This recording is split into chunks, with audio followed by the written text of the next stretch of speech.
So I recently began to embark upon a Stephen King chronological reading adventure or rereading adventure. Stephen King, he was one of my favourite authors growing up. He was one of the first authors whose body of work I really voraciously forayed into. I tore through everything, and when I was growing up, King was still sort of in the mid part of his career. So actually every year you could have a new King coming out and you could read along, you could wait for it, look forward to it.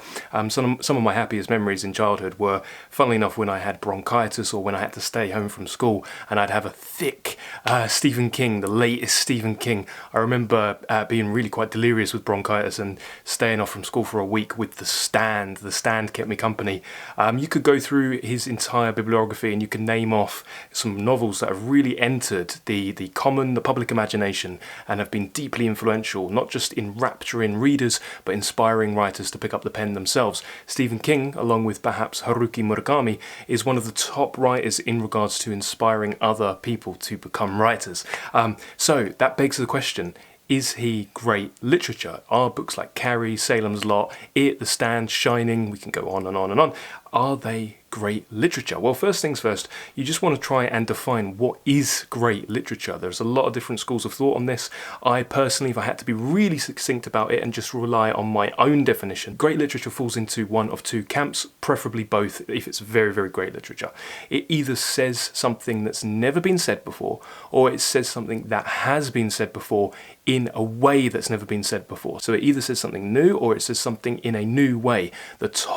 The greatest writers of all time, the creme de la creme, they say things that haven't been said before in ways that haven't been said before.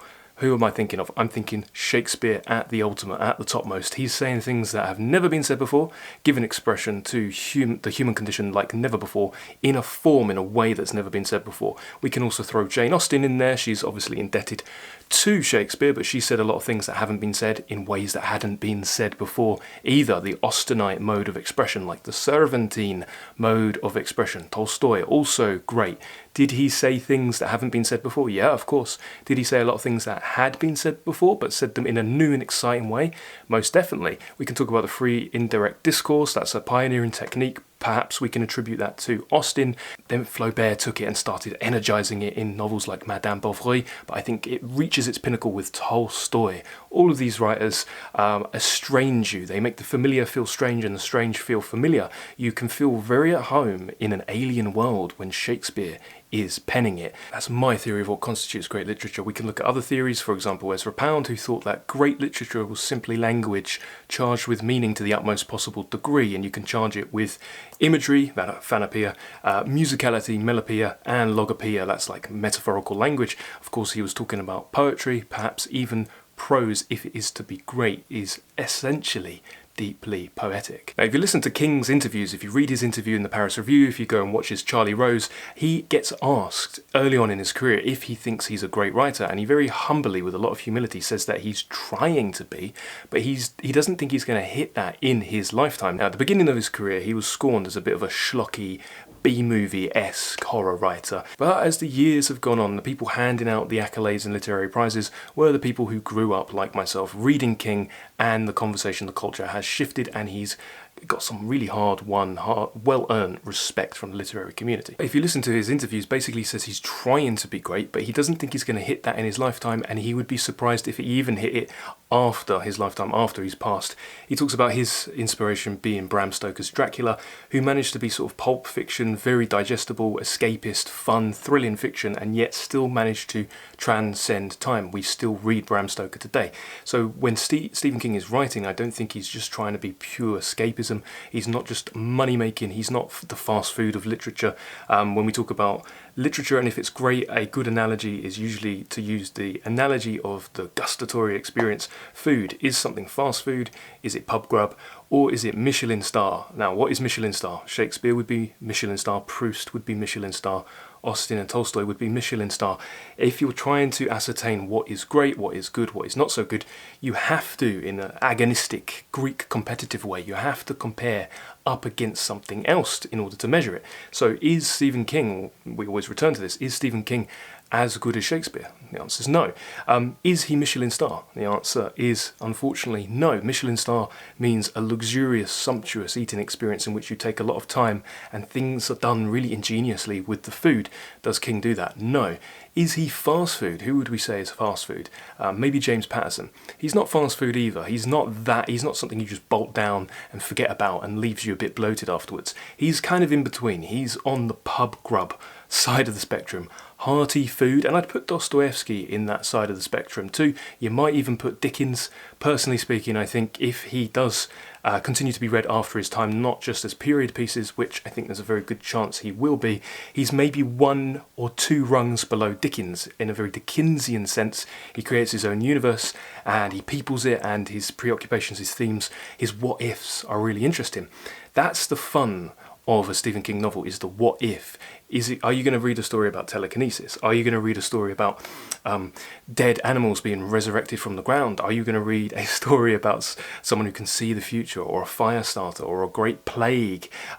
These are fun, speculative what-if questions, and that's why you read him. If you examine the actual mechanics of his work and you compare it to, say, a classic, I'm thinking Victor Hugo, I'm thinking, well, anything really, Hermann Hesse, the mechanics of his writing can be a bit clunky and a bit clumsy.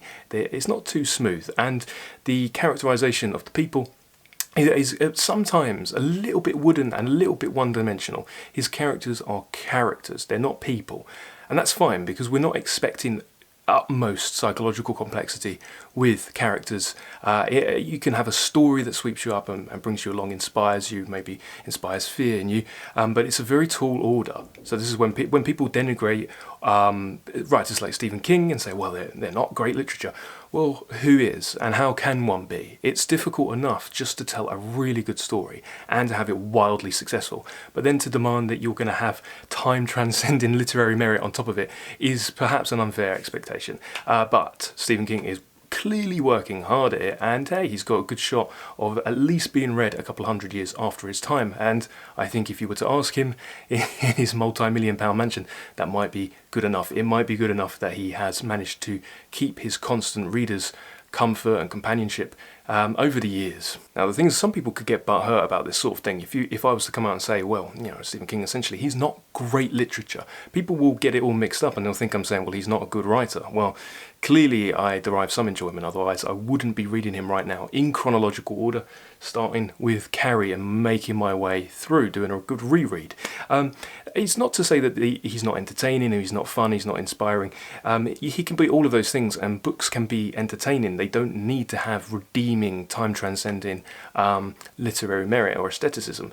Like I said, that's a very tall order to ask of anybody. The fact that he can create prolifically a huge body of disparate different stories all working within sort of the same universe, that is applaudable enough, and that is reason enough to read him. But people get it all mixed up, people get a bit butthurt, and if I was to say, well, he's not great literature, people will think I am potentially slamming one of their favourite authors, which simply is not the case. There's a wide gamut of literary appreciation, and books can be pegged anywhere on the spectrum, and you can read them for any reason that you like. And we might not read Stephen King for the same reason that we read In Search of Lost Time or Clarissa or Don Quixote, but we can certainly read him and we can have a good time. Is Stephen King great literature? I think potentially not, but he might have the opportunity to write something great. Maybe one of his works will transcend time. Is he a good storyteller? Absolutely, he is a good storyteller. Just a casual look through his bibliography in chronological order will reveal some very famous works. Carrie, all different stories. Carrie, Salem's Lot, The Shining, Rage, The Stand, The Long Walk, The Dead Zone, that's one of my favourites. Roadwork, Cujo, The Running Man, The Dark Tower series, Christine, Pet Sematary, Cycle of the Werewolf, The Talisman, The Eyes of the Dragon, Thinner, It, Misery, another one of my favourites, The Dark Half, The Stand, Needful Things, Gerald's Game, Dolores Claiborne, that's a good one, Insomnia, Rose Madder, The Green Mile, Desperation, we can go on and on. If you'd like me to do a ranking of his entire oeuvre, let me know. I might do that. I might rank them, put them in an order, and ascribe which are the best Stephen Kings in another video. Also, let me know what you think of Stephen King. Is he great literature? Is he a good storyteller? If so, what book would you recommend for someone who has never read Stephen King before? What's your one book that you'd put in someone's hands. Thank you very much for watching. If you like this video, please hit the like and subscribe. Happy reading.